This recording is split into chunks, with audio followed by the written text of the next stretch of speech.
Olá, seja bem-vindo. Meu nome é Fábio Cardoso e a intenção destas palavras não é convencer pela força, mas convidar à reflexão. Quero propor uma jornada por verdades espirituais, questionamentos profundos e esperanças eternas. É uma conversa sobre tempos e realidades, sobre o que podemos ver e o que permanece oculto, sobre o que existe e o que ainda virá. Inscreva-se, não custa, mas pode nos levar a mergulhar juntos em algo maior, em algo que fala não apenas à mente, mas ao coração e à alma. Muitos perguntam: se Jesus é realmente o cabeça de todo principado e poder, por que o mal ainda opera com tanta liberdade? Se ele é senhor de tudo, por que o diabo e seus demônios continuam a agir? É uma pergunta que atravessa os séculos e continua ecoando entre crentes e descrentes. A Bíblia declara com clareza que Jesus está acima de todo principado, potestade, poder e domínio. Mas quando olhamos ao redor, vemos guerra, injustiça, corrupção e dor. Vemos pessoas se afastando de Deus, zombando da fé e espalhando ideologias contrárias ao Evangelho. Como conciliar a soberania de Cristo com a realidade do sofrimento humano? O apóstolo Paulo escreve aos Efésios que nossa luta não é contra carne e sangue, mas contra principados e potestades, contra os dominadores deste mundo tenebroso, contra forças espirituais do mal nas regiões celestiais. Isso significa que existe um campo de batalha invisível, uma guerra espiritual que não pode ser ignorada. Mas então surge outra pergunta: se Jesus já venceu na cruz, por que essa guerra continua? Se a vitória já está garantida, por que ainda enfrentamos resistência? A resposta começa no fato de que Cristo permite que muitas coisas aconteçam sem intervir de imediato. Ele permite que pessoas escolham seus próprios caminhos, mesmo que isso as leve para longe dele. Ele permite que principados e potestades ainda atuem, embora já estejam derrotados em essência. Para muitos, isso parece fraqueza. Há quem questione por que Deus não age com mais força, por que não cala todas as vozes malignas de uma vez. Mas essa percepção nasce de um coração que ainda não compreendeu a paciência e a sabedoria divinas. A Bíblia nos mostra que o agir de Deus segue um propósito maior que nem sempre podemos entender. Lembro-me do episódio de Lázaro, no Evangelho de João. Quando Lázaro adoeceu, suas irmãs mandaram chamar Jesus. Mas ele não correu até lá. Esperou.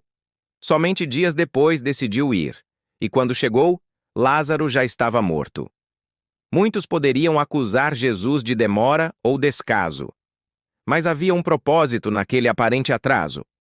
Ao ressuscitar Lázaro, Jesus não apenas devolveu a vida ao amigo, mas revelou sua glória de forma incontestável. A fé de muitos nasceu ali, justamente porque ele não agiu no momento que todos esperavam. Assim é também conosco. Há momentos em que pedimos uma intervenção imediata e o céu parece silencioso, mas o silêncio de Deus não significa ausência, significa que ele trabalha em outro nível, num tempo perfeito, para um propósito que vai além da nossa compreensão. Além disso, existe outro aspecto.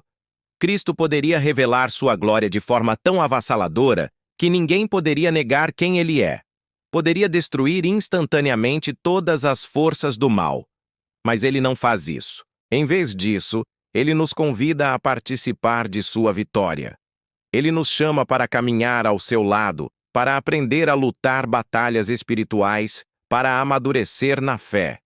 Ele quer filhos e filhas que compartilhem de sua autoridade, não meros espectadores de sua grandeza.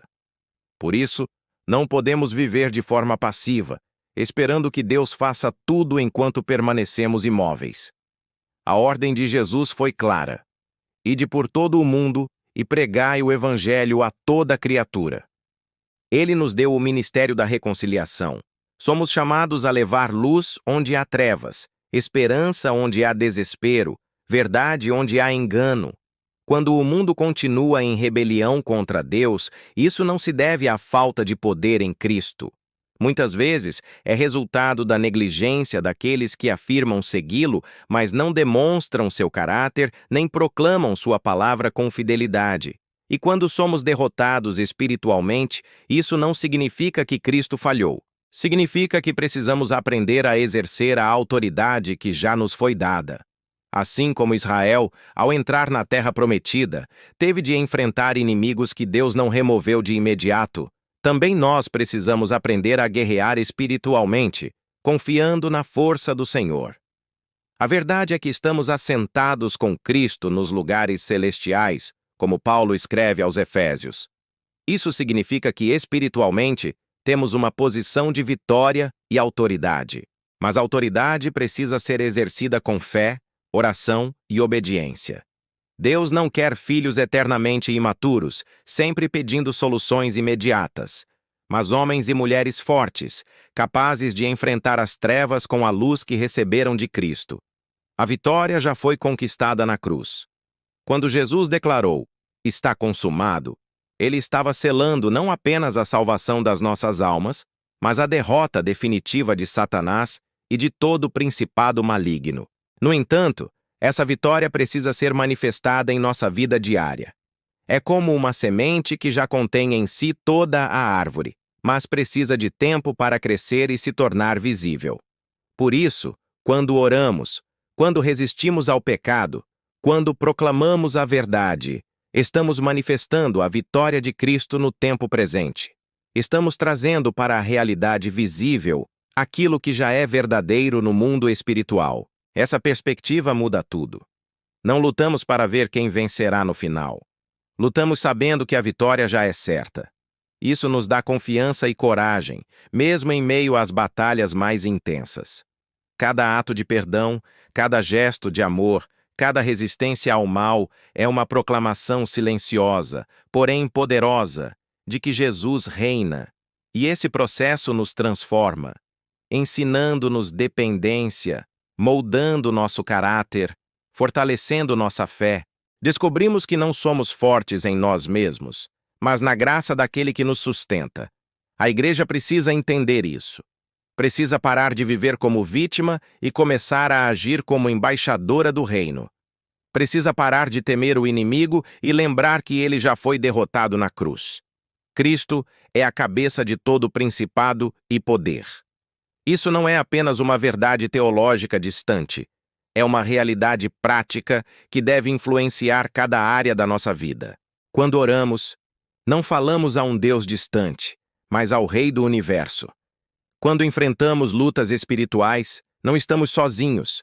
Temos ao nosso lado o Senhor dos Exércitos. Esse entendimento nos leva a viver de maneira diferente, com mais coragem, mais santidade, mais propósito. O mundo precisa ver isso. Precisa ver cristãos que não apenas falam de vitória, mas a vivem.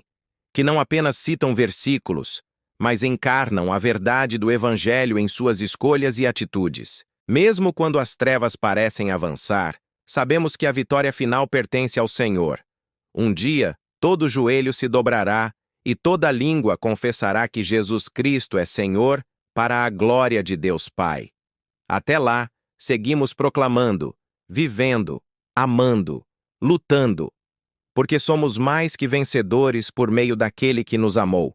E quem tem ouvidos, ouça o que o Espírito diz às igrejas.